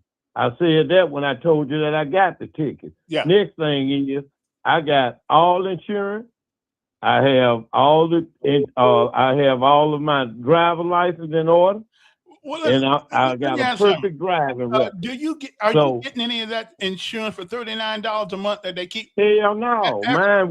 Mine more like in the thousands for my vehicles, buddy. And you can take a look at it anytime you want to. Not a month. I don't mind showing it to you. Yeah, but not a month. No, I don't pay $39, my friend. The vehicles I drive, $39 insurance ain't gonna do nothing for them. Okay. Well, so tell your boy that I got what I need. Okay. I don't ride around with no license. I'm sure he and no tag. Yeah, I'm sure he's still. Tell him he probably got a light out on his car if he ain't looked behind him lately. Yeah. Who looks behind the car and check the lights every time they get in the car? I didn't know. Yeah. But I know now. Okay. Nah, I wasn't doing the what he think the black folk break the law. I wasn't doing that. All black folks don't go around breaking the law. All right, appreciate it. Got to run because I got to get my other spot out the way here. I got one more spot here, and this spot, of course, is you know this, right? Montgomery Computer Service, located. Well, let me get right back there. I gotta get the Simpler here, and then that'll be my spot going out. Morning, Simpler. Well, if you get an office, you're gonna need a driver, and you're gonna need. So I'm volunteering to be your driver, Okay. and you're gonna need a hand sanitizer, man. You know, to hand you the hand sanitizer after you get through shaking hands with all the them common people. man. That's true. Yeah, okay, yeah, do that for me. I don't really care who makes the hand sanitizer, and make sure you have a paper towel with you. Okay. Well, I'll get one of those Secret Service outfits, Okay. you know, and be your driver. Okay, And, now and we you're don't- going to. Let me just say, we don't need no Escalade. We don't need no townhouse, nothing like that. we just need some dependable. Well, you can drive the Escape. You can drive my car, and we can drive around that car. Yeah, that's what we do. Well, see, we got it all worked out. And you're going to eat a lot of big English peas and a lot of chicken, and you're going to kiss those babies now. Don't mind kissing babies at all. Babies are not ugly. There are some women that just you can't kiss, But and there's some women who won't kiss me, so we even. So we're good. Hey, appreciate it. I gotta go. I gotta get my last sponsor, Montgomery Computer Services. Listen, ladies and gentlemen, if you got a computer that's over 5-7 years old, you need to change it. The new technology is out. Your computer will not handle Windows 11 and Windows 12 when it comes out. It's not going to do it. It is time to trade up or redo. Now, if you got an HP, Dell, or something like that, you can't really upgrade the computers because they make their stuff proprietary. But if you let people like Montgomery Computer Services build you one, we can build you a computer that is upgradable from now to infinitum. Okay, these guys are good people. Okay, if you're in a business, you got network problems, they can help you with that. If you got wireless problems at your business, they can help you with that. They can help you with your servers. You got a server, you got data loss, you got all these things. They can help you with that. Don't wait until your computer goes dead, until your hard drive dies, because to get data off a hard drive that's dead, going to run you anywhere from $2,000 to $3,000. Backup. They can put in a backup system on your computer, show you how to back it up. Don't wait till it's all messed up and then call them. Okay. And I work with them too. I work down there sometimes with those guys too. So you can get me a celebrity to go down there and help work on your computer. I love working on it. It keeps the mind going. Okay. Another thing, if you go down there, call them up and you say, hey, Elk Dog told me you called the discount. Here is the discount that say Elkman. Say, I want the Elkman discount. Elkman, Elkman. You want the Elkman discount, and that way they know that you listen to us and that we're doing some good. Okay, so tell you need the Elkman discount. That's Montgomery Computer Services, located at 5141 Atlanta Highway, right next to the health food store, Healthwise Food, Geico Insurance, or Progressive Insurance, whoever is down there on top of that hill. Okay, but Healthwise Food is the biggest thing down there, and so you can go down and see that. I'm telling you, they do good work. You cannot afford to call them. You know, the best way to get a computer, man, is before you break down. A lot cheaper that way. Poor maintenance on them. Check it out. Make sure you don't have any viruses on your computer, malware, and things of that nature. It's too late that once it already you got it, you know, it's too late. We can still fix it, but it costs more. So you know, and they got special rates for businesses. They got contracts for businesses where they you don't have to pay every time I come, every time they come or somebody comes. Anyway, call them because Tyler Stewart is the proprietor of that great establishment down there, a former United States Army real airborne ranger. Kicked indoors, looking out after your he was in the 1st Battalion, 75th Infantry. I was in the 2nd Battalion, 75th Infantry, 75th Infantry at Lewis, and he was at Benning. 20 years apart, but we was in the same unit. All right. So I'm telling you, he got the Ranger tab though. I didn't. That's because they probably didn't want me to show everybody up. Anyway, enough of that. I'll be back Monday. I'm taking it tomorrow off and Friday. Just gonna go out of town, and I know I won't be missing that much. But when I come back, I should have many things to talk about. I should have many things to talk about. All right. I'm only letting you talk because I'm leaving. But it's funny. Look, he said he's got a light problem on his car. Is what he pulled it over. Yeah. But he said it was going to be thousands of dollars to fix it. No, he What said kind he of light problem he said is that? insurance. He said insurance on his car is thousands of. No, he said that they pulled him over because of equipment dysfunction. Oh. He said it was a light, but he started off said it was going to be thousands of dollars to fix it. Well, we don't. Okay. Hey, I got to go. But we were really talking about insurance, whether or not. And don't forget, ladies and gentlemen, let me leave you with this image right here.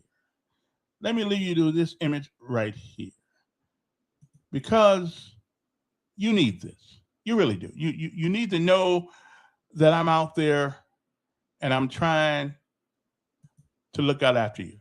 I'm gonna leave you with that image right there today. I just want you to know, when I get in office, you can believe what I tell you. Okay? Because if it's ugly, it's ugly. If it stinks, it stinks. Okay? But I'm pro-business. Absolutely pro-business. I get tired of the city council people talking about, well, did you talk to the neighborhood association? Okay? There is nothing in the law that says you have to talk to the neighborhood association about your business, as long as that business is legal. Okay? As long as that business is legal and you are following the guidelines put forth by the city council and the laws and the statutes of the state of Alabama, and you're in the right the right place to do that kind of business, because all these things have different, what they call that when you have to be zoned in the right zoning. Yeah, you're good. I just want you to remember that, because they come up with some of the most dumbass ideas to turn people down for their business. And that one about the neighborhood association, can any councilman tell me, tell me where in the law it says you have to go see them in order to do business? Okay, I just need to know that. Is there any person that has to do that? Is there any law that says you have to? No, there isn't. No, there isn't. We put a abortion clinic across the street from a church. Yeah, we did. There was an abortion clinic right across the street from a church, and we are whining about somebody having a club in a neighborhood, but abortion is okay. Okay. Anyway, I gotta go right now, but I just want you guys to know that, and this is the lesson of life for today. I forgot to put that on there, but did I put it? Did I have it on there? Did I do that? Okay. And listen, I also want to thank you guys. And don't forget, folks, tell folks about the show, because I'm trying to make $20 for rent. So I'm like 4,000 people off. So I'm not getting any money. When I first started this, I didn't know you made money doing this off of views, and I had no idea. I just wanted to do something that I thought could change people's mind about things in life, and give you a different perspective on life and what lifing is all about. Okay. But here is today's lessons of life. The word for the day is Nimrod. I got a friend named Nimrod. Okay. Yeah, you know who he is. And this is his name. But Nimrod actually means hunter. It's in the Bible. It's a hunter. Okay. So Nimrod, good morning, sir. Another fully titled, dressed out airborne ranger. We're becoming the town of the airborne. We know the Air Force is out there. We couldn't be airborne without the Air Force, but the Air Force is out there, but we're going to take it over. I better not say that. We live in treacherous times right now. I don't mean take it over. I mean, sooner or later, I'm going to call everybody at Fort Benning, and we're going to move them here. Okay. We're going to clear out Columbus, and we're going to turn to Montgomery Airborne, capital of the world. Okay, that's what I'm trying to figure out. Okay, so anyway, the lesson of life today is very, very simple. It is something that we all, at some point in our life, need to do. Whether we want to or not, sometimes in our life, we all need to do this. Okay, sometimes just 2 words, just two small words. 8 letters, 2 words can make a difference, not only in your life, but in somebody else's life. And those 2 words are, I'm sorry.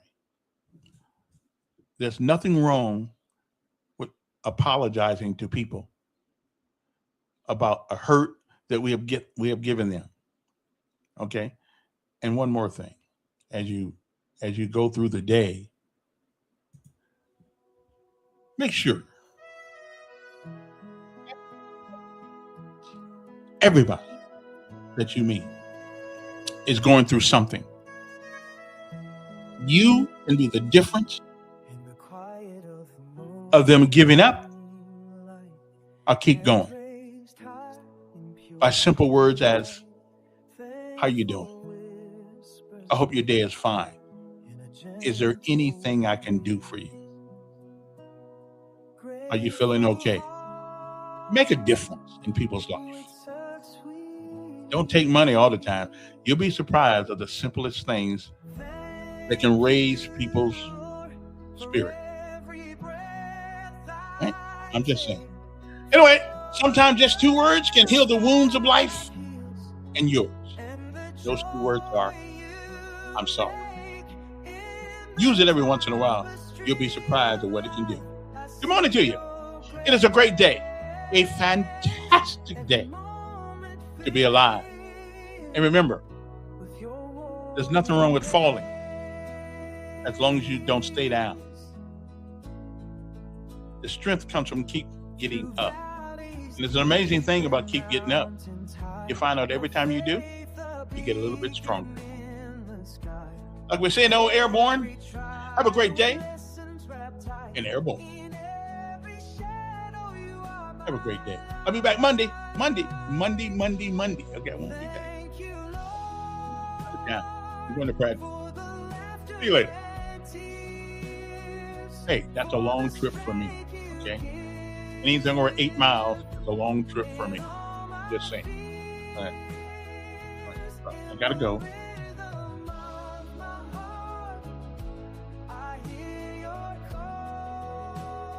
That's true, Willie. That's true.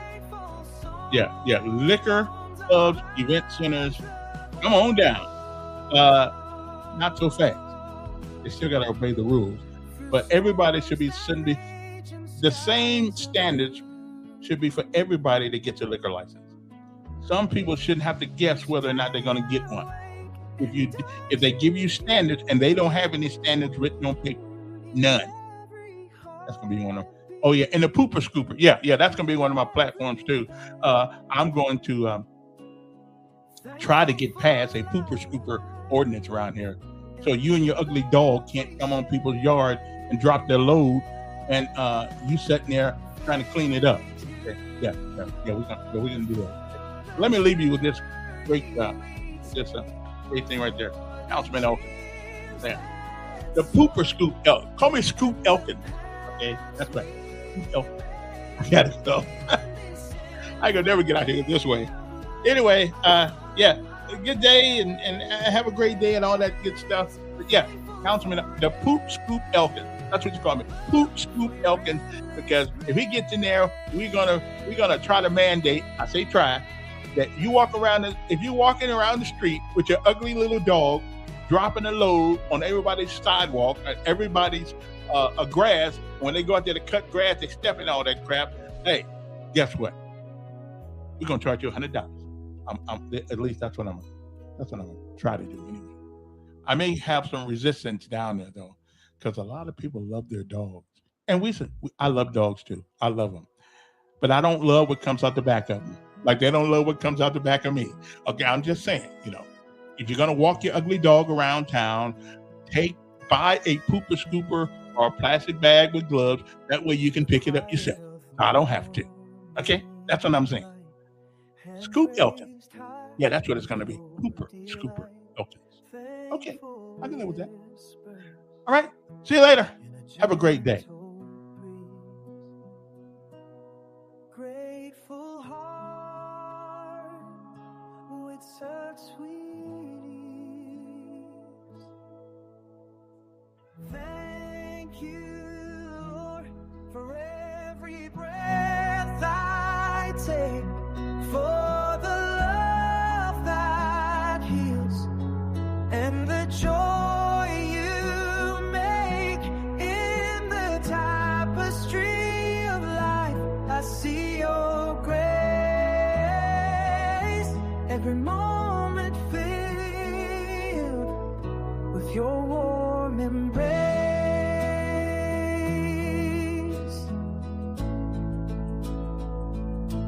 Through valleys deep and mountains high, your faith a beacon in the sky. Every trial with lessons wrapped tight